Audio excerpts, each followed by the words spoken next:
हाय. Breakup काही facts हा आहे आजचा विषय.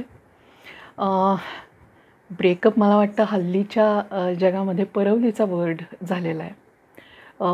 तुम्ही शालेय जीवनापासनं ते अजून मोठ्या वयापर्यंत जरी पाहिलं तरी ब्रेकअप होत असतात आणि हा विषय कधी ना कधी समोर येतच असतो. काहींचा हा स्वतःचा आयुष्यातला अनुभव असू शकेल, काहींनी अगदी आपल्या आप्तेष्टांचा जवळून ब्रेकअप बघितलेला असेल. ब्रेकअप झाल्यानंतरचा जो सगळा काळ असतो आणि त्या माणसाला जे मूव्ह ऑन व्हायचं असतं ते खरंच खूप कठीण असतं प्रत्येकासाठी. पण मला असं वाटतं की ह्या काही फॅक्ट्स जर जाणून घेतल्या ब्रेकअपबद्दलच्या तर खूप उपयोग होईल मूव्ह ऑन होण्यासाठी. तर अशाच काही फॅक्ट्स.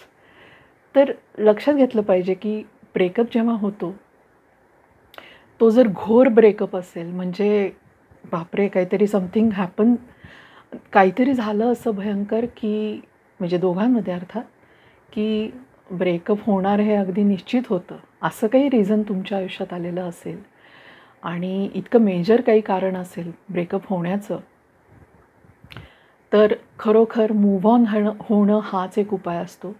तुम्ही याच्यातनं सुटणं शक्य नसतं आणि ह्याच्यात पुढे पॅचअप होऊन काही जुळून पुढे ते टिकेल याची कसलीच गॅरंटी नसते. तर बेटर आहे आपल्या आयुष्यात असं काही जर भयंकर झालेलं असेल ब्रेकअपचं रिझन, तर बेटर आहे त्याला आहे ॲज इट इज स्वीकारावं. भलेही आपल्याला त्याच्यातनं बाहेर यायला थोडासा वेळ लागेल, काही महिने लागतील, पण मूव्ह ऑन होणं हाच त्याच्यावरचा उपाय आहे. पॅचअप करणं हा उपाय नक्कीच नसेल. कधी कधी असं होतं की समोरची व्यक्ती आहे ना, ती तुमच्या तोंडावर येऊन एखाद दिवशी सांगते की माझ्याकडनं ब्रेकअप आहे, माझ्याकडनं ह्या गोष्टी आता माझ्यासाठी बंद आहेत, मला तुला भेटायचं नाही आहे.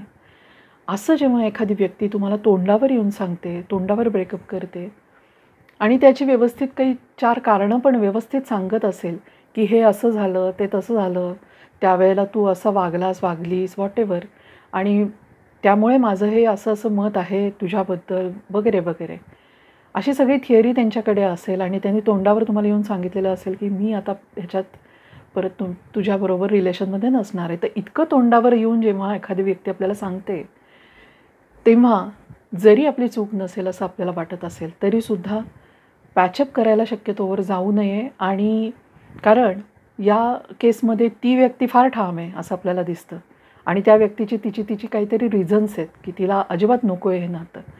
तर जेव्हा एखाद्या व्यक्तीला अजिबात हे नातं नको आहे आणि तुम्हाला मात्र हवं आहे अशी स्थिती असेल, तेव्हा हे नातं कधीही जुळणार नाही हे लक्षात ठेवायला पाहिजे.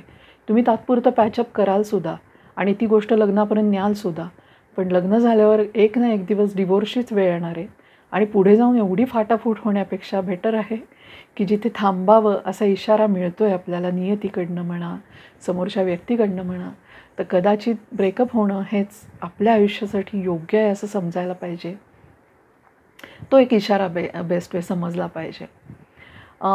दुसरं अजून एक असं होतं कधी कधी की एखाद्याच व्यक्तीशी 2 वेळेला ब्रेकअप झालेलं असतं. म्हणजे आधी म्हणजे खूप जण असं सांगतात, बऱ्याच वेळेला मी बोलत असते तेव्हा की या व्यक्तीशी माझं आधी ब्रेकअप झालेलं होतं, पण परत आम्ही पॅचअप करून घेतलं, मग परत आम्ही रिलेशनमध्ये आलो, मग परत आमचं एकदा ब्रेकअप झालं.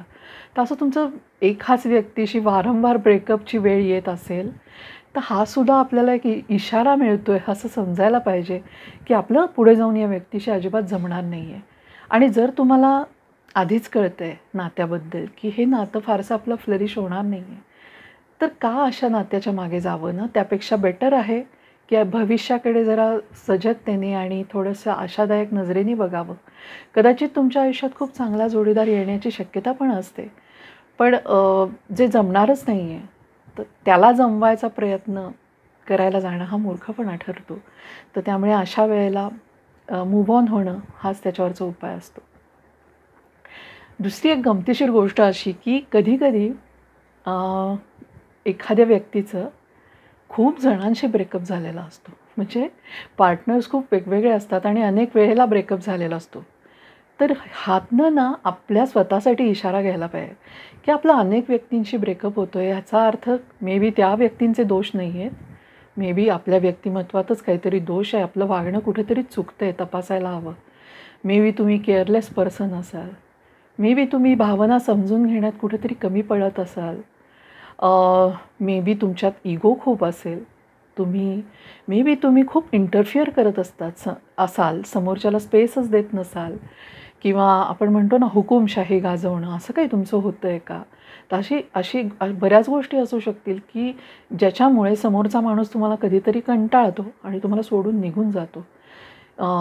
तर इंट्रोस्पेक्शन करणं फार गरजेचं आहे जर तुमचे एकपेक्षा जास्त पार्टनर होऊन ब्रेकअपच होत असेल तर. अजून एक ह्याच्यातच ॲड करावं असं वाटतं की असंही होत असू शकेल की तुम्हाला माणसं ओळखताच येत नाहीत. तुम्ही रँडमली असं कोणालाही चूज करत असाल, कारण तुमचं अनेक व्यक्तींशी जेव्हा जमत नाही असं तुमच्या लक्षात येतं, तेव्हा मे बी तुमची समज कमी पडत असते. तुम्हाला माणसं नीट ओळखू येत नसतात आणि त्यामुळे तुम्ही चुकीच्या व्यक्ती निवडत असाल, हे तुमची परसेप्शन्स पूर्णपणे चुकत असतील, किंवा म्हणजे ज्या गोष्टीमुळे तुम्हाला ती व्यक्ती आवडते त्या गोष्टीवर जरा विचार करायला पाहिजे की आपण नेमकं काय निवडतो व्यक्तीमध्ये, आणि आपण जुळवायला जातो आपलं आणि आपलं पुढे जाऊन ब्रेकअप होतं आहे. तर इंट्रोस्पेक्शनची गरज आहे अशा वेळेला. अनेकदा असे नाट्यमय प्रसंग आयुष्यात येतात की आपला एक्स आपल्या आयुष्यात पुढे समोर येतो आणि ही एक फिल्मी सिच्युएशन वाटेल, पण असं घडू शकतं एखाद्याच्या आयुष्यात. पण आपलं आयुष्य म्हणजे फिल्म नाही आहे, हे कायम लक्षात ठेवलं पाहिजे. आणि असे एक्सेस आपल्यासमोर कधी आयुष्यात आले ना, तर त्यांना लांबनच रामराम करता यायला पाहिजे. कारण मग परत एकदा प्रेमात पडणं, मग तेव्हा मला असं वाटलं होतं पण आता मी अशी आहे, किंवा तेव्हा मी असा होतो आणि आता मी व्यवस्थित आहे, आता मी तुला समजून घेऊ शकतो वगैरे, हे असले फिल्मी डायलॉग्स आणि हे सगळं, याला काही अर्थ नाही आहे. तुमची वाट बदललेली आहे. तुमच्या आयुष्यात एक ऑलरेडी लग्नाचा वेगळा पार्टनर आलेला आहे आणि तुम्ही त्याच्याशी लॉयल असलं पाहिजे. हे समजून जाऊन अशा एक्सना लांब रामराम केला पाहिजे, लांबनच. अनेक जण पार्टी करतात, ब्रेकअप पार्टी. तर मला हे खूप अनह्युमन वाटतं, माणुसकी सोडून वाटतं. कारण काही का असे ना, तुम्ही त्या व्यक्तीबरोबर काही 4 क्षण आनंदाचे घालवलेले असतात. त्या व्यक्तीने तुमच्या आयुष्यात काही सुखाचे क्षण दिलेले असतात, तुम्ही एकत्र आठवणी साठवलेल्या असतात. त्याचा तरी मान ठेवायला पाहिजे. त्या व्यक्तीला एक माणूस म्हणून तरी किंमत द्यायला पाहिजे. तुम्ही 4 तुमच्या मित्रमैत्रिणींमध्ये जमायचं आणि त्या व्यक्तीच्या नावाने खडे फोडायचे आणि इतक्या सुंदर आपल्याला मिळालेल्या क्षणांचा काही भान ठेवायचं नाही, मान ठेवायचा नाही. तर मला वाटतं हे माणुसकी सोडू नये. तर ब्रेकअपची पार्टी हे फारच म्हणजे अशी माणसं प्रेम कशी करू शकतात असं मला वाटतं, की तुम्ही प्रेम केलं असेल तर त्याचा प्लीज सन्मान ठेवायला पाहिजे. दुसरं, याच्या अगदी विरुद्ध देवदास बनायची पण गरज नाही आहे. कारण रडणं सोपं असतं, स्वतःला घडवणं अवघड असतं. तर या ब्रेकअपला एक आपल्याला पुढे जायची वेगळी दिशा असं समजावं आणि स्वतःला घडवायचा प्रयत्न करावा, स्वतःचा स्वीकार करावा, स्वतःवर प्रेम करावं आणि पुढे जावं. तर हा होता आजचा विषय. मी इथेच थांबते आहे. पुन्हा भेटूया.